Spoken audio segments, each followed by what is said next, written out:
What's going on, guys? Welcome to Victims and Villains. If you are new to this channel, we create content to talk about mental health through pop culture. My name is Captain Nostalgia. Today we are diving into another year of Fantasia Fest. Today we're jumping into a film which made its feature film debut at this year's Fantasia Fest. This is Lovely, Dark, and Deep. Lovely, Dark, and Deep tells the story of a woman who takes a job as a park ranger in order to find closure from a past trauma. I will talk about how this film uses trauma in the mental health section, but this film is the feature film debut from writer-director Teresa Sutherland. Now, Sutherland is no stranger to the world of horror. She was one of the writers on the Netflix series Midnight Mass from Mike Flanagan, which, if you still haven't checked out that series, I cannot recommend it enough. It is arguably one of the best series that we have gotten in the 21st century. But here, Sutherland really proves herself as an artist. I mean, this is absolutely one heck of a debut. The story is masterfully told. Let me just start there. Sutherland just absolutely breaks out this debut and just swings an absolute home run with the script. This film falls somewhere between just an absolutely atmospheric, immersive horror experience and a David Lynch movie. Like, this movie just feels like a David Lynch love letter, and I absolutely love how ambiguous this movie is and how gorgeous it is at the same time. Take a movie like Blue Velvet, where when you look at the first opening shots and you just kind of are immersed into this really blue-collar beauty, and then that film kind of takes you into some pretty strange and seedy places. That's kind of the same exact experience that you're going to be walking into here with Lovely. The exterior shots and the way that it uses the forest and the surrounding areas around the protagonist is just absolutely breathtaking.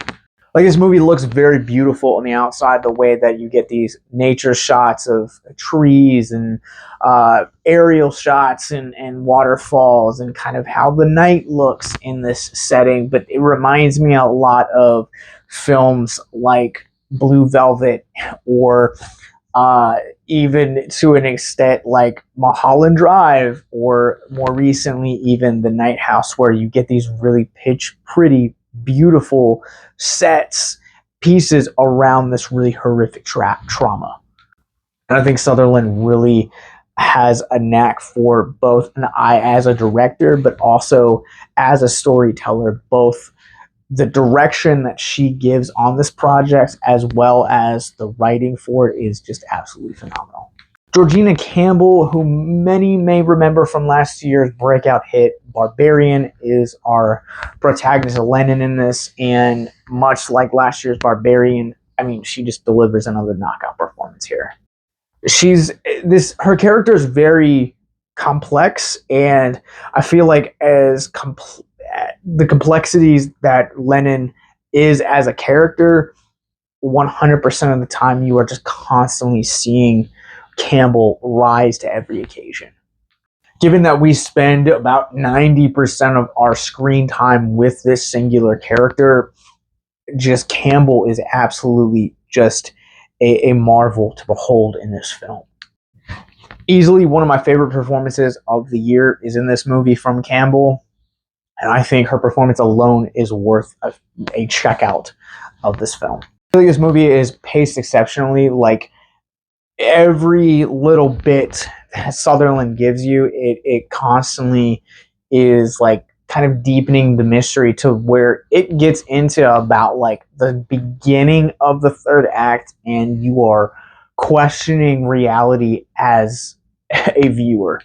And I kind of love that. I really loved how ambiguous this script was, and I can't sing enough praises about both Sutherland and Campbell. I also do want to shout out Rule Pocus, who was the film's cinematographer, because this film doesn't look as breathtaking as it does without Pocus in that chair. I don't know what other projects they've done, but if they look half as good as this movie, then sign me up. So I couldn't find it on IMDb, but I also just want to shout out the individual or individuals that served as the location scout or scouts for this film. I feel like you don't get a movie that looks as good as this and is just honestly as breathtaking and just stunning as this movie is without individuals like this film's location scouts. All right, let's go ahead and run this through the Rorschach rating scale. I'm going to go ahead and give Lovely, Dark, and Deep a 4 out of 5. I think this movie is masterfully told. It's exceptionally paced. The performance by Georgina Campbell in this movie is absolutely just awesome. On top of that, the script and direction from Teresa Sutherland is easily two of the best in either respective departments that we've gotten this year. As of right now, to my knowledge, Lovely, Dark, and Deep is currently making its way around the festival circuit and does not have a definitive release date or studio attached to it. So make sure that you guys follow us on our socials, and as we hear stuff, we will retweet and or announce it as well. The links are going to be in the show notes below for that. Now let's talk about mental health. If you guys are new to our content, Mental Health Moment is where we'll take a theme of mental health out of the film which we're talking about, deconstruct it in the hopes to, well, deconstruct the stigma surrounding mental health. I really just want to talk about how this film uses the subject of trauma.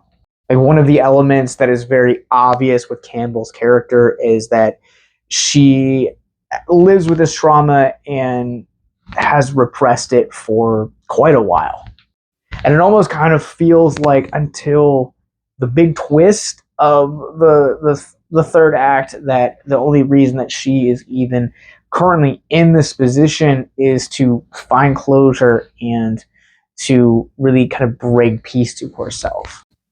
And that's the thing about trauma, is that from what I've experienced of it, it's something that is unescapable, and it really is something that you have to work through. At least in my experience, the more that you try and run away from trauma, the more it kind of comes back with a vengeance.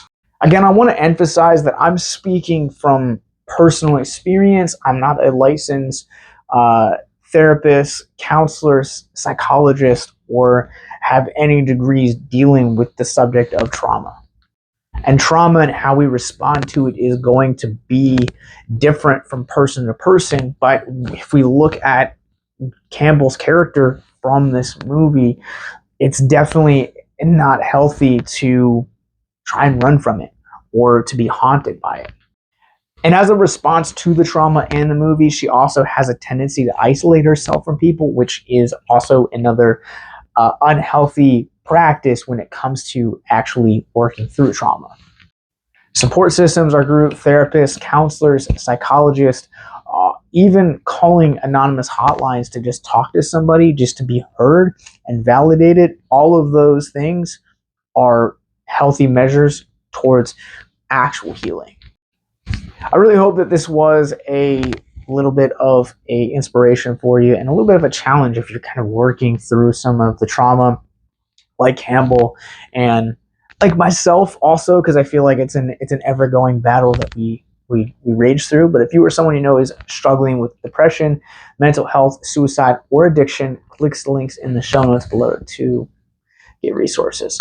As I mentioned previously, Lovely, Dark, and Deep is making its way around the festival circuit currently right now, but you guys can stay tuned here, and when it is available to stream or when it hits theaters, we'll be announcing it. So make sure that you guys follow us on our socials.